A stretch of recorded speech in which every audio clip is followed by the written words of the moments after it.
नमस्कार, आप देख रहे हैं हमारा खास कार्यक्रम प्रधानमंत्री और बेहद खास शो है क्योंकि 2024 का चुनाव नजदीक है और 2024 के लोकसभा चुनाव से पहले हम लेकर आए हैं एक बेहद ही खास कार्यक्रम जिसका नाम है प्रधानमंत्री, जहां पर सियासत से जुड़ी खबरें होंगी, इसका विस्तार होगा, तस्वीरें होंगी, बयान होंगे, रिपोर्ट्स होंगी। लेकिन शुरुआत सबसे बड़ी खबर, चुनावी खबर से करते हैं।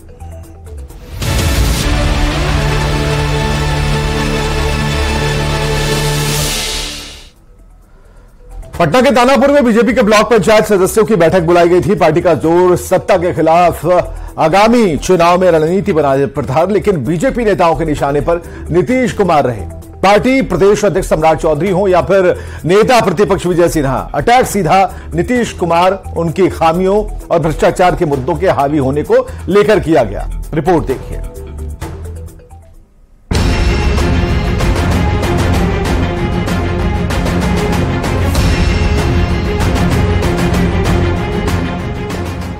बीजेपी के ब्लॉक पंचायत सदस्य कार्य समिति की बैठक पटना के दानापुर में आयोजित की गई। पार्टी के बड़े नेताओं की मौजूदगी में आगामी लोकसभा चुनाव में मजबूती से चुनाव लड़ने की तैयारियों को लेकर मंथन किया गया। इन बातों पर जोर दिया गया कि बीजेपी ग्रामीण इलाके के पंचायत स्तर पर कैसे और किस तरह से प्रभावी भूमिका में आए। पर जब मीडिया से सवालों का सामना हुआ तो बीजेपी नेताओं का गुस्सा नीतीश सरकार के खिलाफ भड़क उठा। पहले नेता प्रतिपक्ष विजय सिन्हा ने नीतीश को चुनौती कुछ इस अंदाज में दी। ये बिहार को छोड़ के दूसरे राज्य में कहीं लोगों को बरगला के मैं चुनाव निकाल सकूं तो चांस लेने में कोई दिक्कत नहीं है। इसलिए ये बिहार छोड़ के भागने के फेर में है। खुला चुनौती देते हैं कि मुख्यमंत्री जी हिम्मत है, जिस नालंदा की धरती पर आपने जन्म लिया है उस नालंदा से चुनाव लड़िए और चुनाव आपको वहां की जनता हरा देगी, क्योंकि वहां की जनता के भावना को आपने कुचला है। जंगल राज को जनता राज बता करके आपने गुंडा राज में तब्दील कर दिया है। बाहरी प्रदेश अध्यक्ष सम्राट चौधरी की बोलने की आई तो बिहार में लूट, भ्रष्टाचार और अफसरशाही के हावी होने का आरोप लगाया गया। बताने की कोशिश सम्राट चौधरी ने की कि कैसे 18 साल के नीतीश के शासनकाल में माफिया सरकारी तंत्र पर हावी हो रहे हैं। नीतीश कुमार जी 18 साल से बिहार के मुख्यमंत्री हैं और नीतीश बाबू के राज में आज जिस तरह गुंडा राज, बालू माफियाओं का राज, शराब माफियाओं का राज चल रहा है, जमीन माफियाओं का राज है, यह स्पष्ट तौर पर दिखता है कि सत्ता का संरक्षण। बिहार की खराब कानून व्यवस्था, स्वास्थ्य और शिक्षा व्यवस्था को गिनाने की कोशिश हुई। बताया गया सरकारी तंत्र पर भ्रष्टाचार हावी है और सरकारी पैसों की लूट अफसरशाही की वजह से हो रही है और भ्रष्टाचारियों पर काबू कराने की कोशिशों में कैसे पुलिसिया तंत्र फेल है, ये भी बताया गया। जाहिर तौर पर 2024 के लोकसभा चुनाव से पहले बीजेपी का नीतीश सरकार पर हमलावर रुख सोची समझी रणनीति के तहत ही अख्तियार किया गया है। न्यूज 18 के लिए दानापुर से अमरजीत शर्मा की रिपोर्ट। चुनावी साल में बिहार में शिक्षकों की बहाली भी एक बड़ा मुद्दा है और टीचर को लेकर आए दिन नेता एक दूसरे पर हमला करने से नहीं चूकते। और ऐसे में पूर्व सीएम जीतन राम मांझी ने शिक्षक नियुक्ति को लेकर सवाल खड़े किए हैं, जिस पर प्रदेश की सियासत गर्म है।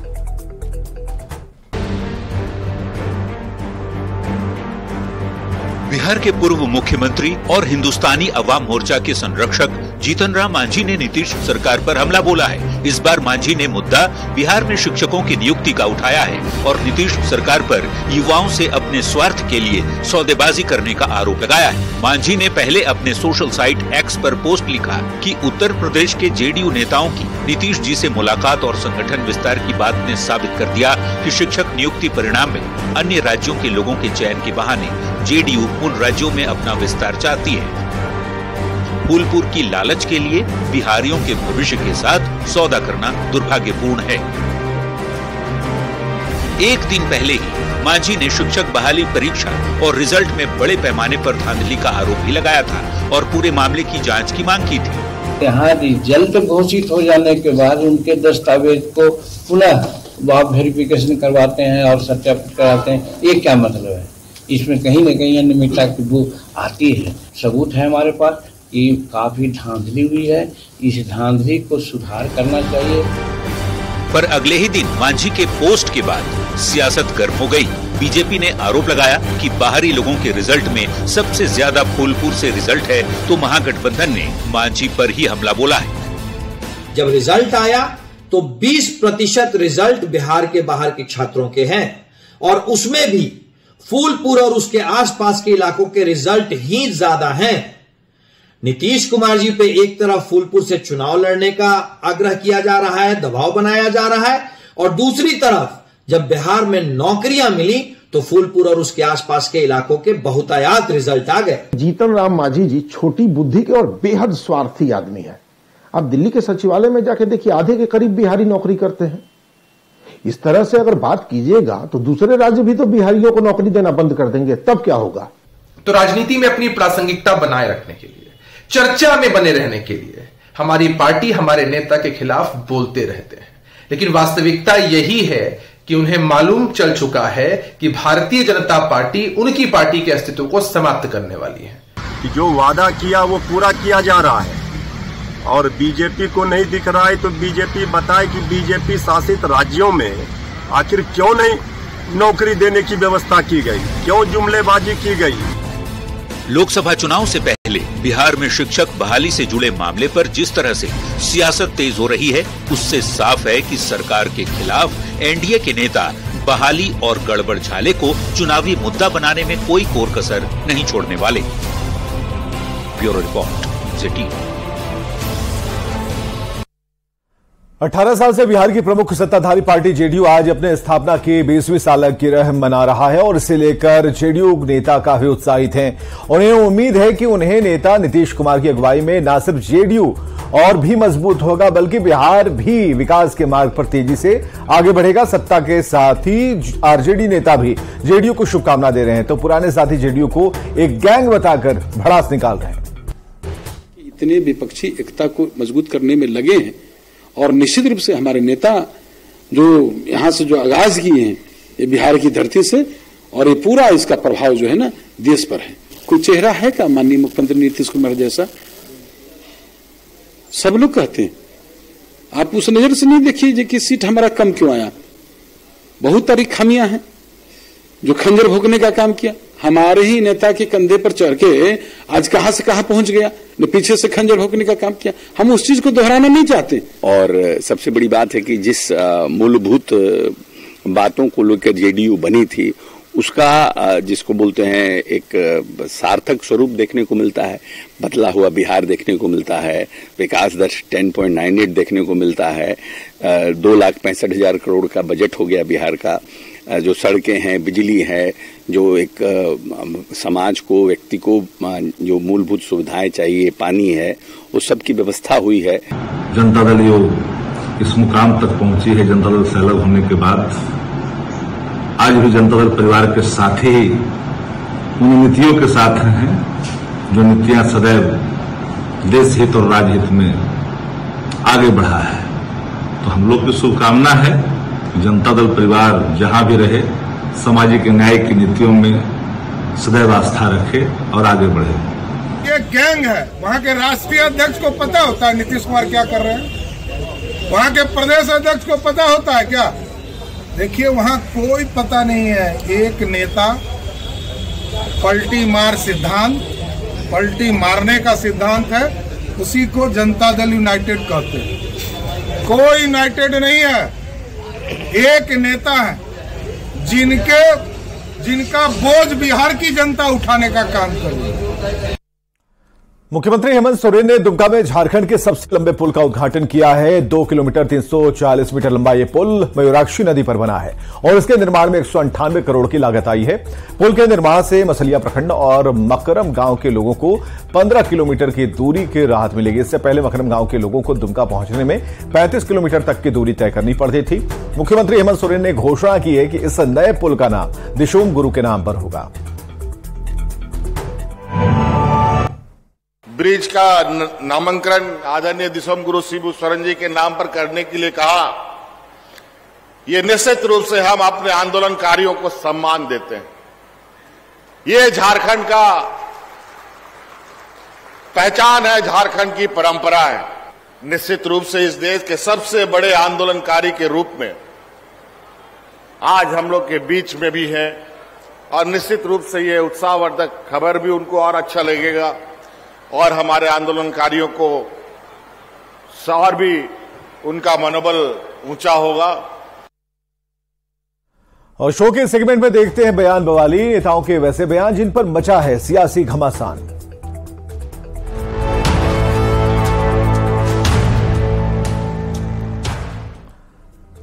तेजस्वी यादव पर प्रशांत किशोर ने जुबानी हमला बोला। तेजस्वी के जापान दौरे पर निशाना साधते हुए पीके ने कहा कि वे जापान दौरे पर जाएं या अंटार्कटिका, आने वाले महीनों में दिख जाएगा बिहार को क्या फायदा हुआ, गरीब जनता के टैक्स के पैसों का क्या हुआ, मिट्टी पलीत हुई या फिर आटा गीला हुआ। बयान बवाली में सुनिए प्रशांत किशोर को। तेजस्वी जी जापान जाएं या अंटार्कटिका चले जाएं, उनकी जो अपनी समझ है, अगर बिहार के लिए जापान से लाकर कुछ करा पाए तो बहुत अच्छी बात है। लेकिन उनके माँ और बाबूजी यहाँ 15 साल शासन में रहे, तब तो ना कोई जापान से आया ना जर्मनी से आया। अब अगर वो प्रयास कर रहे हैं तो मैं उसका समर्थन कर रहा हूँ, बिल्कुल समर्थन है।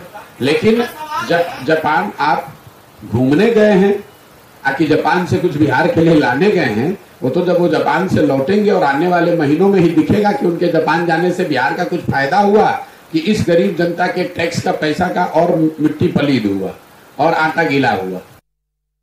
और प्रधानमंत्री के सेगमेंट में देखते हैं ऐसी तस्वीरें जो सियासत के लिहाज से सोशल मीडिया पर वायरल हैं।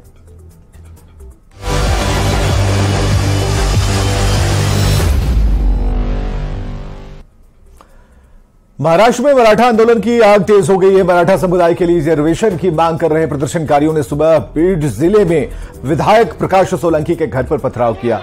बताया जाता है कि प्रकाश सोलंकी अजीत पवार खेमे के विधायक हैं।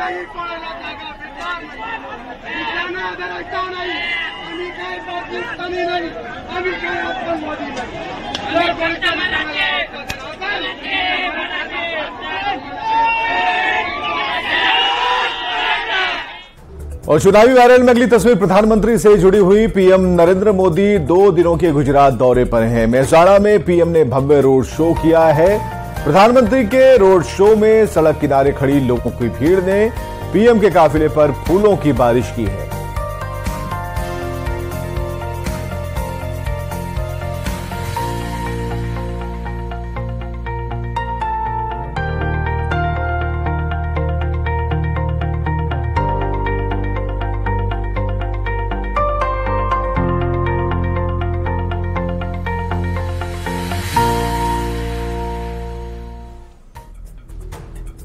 और आखिर में देखते हैं 24 खबर।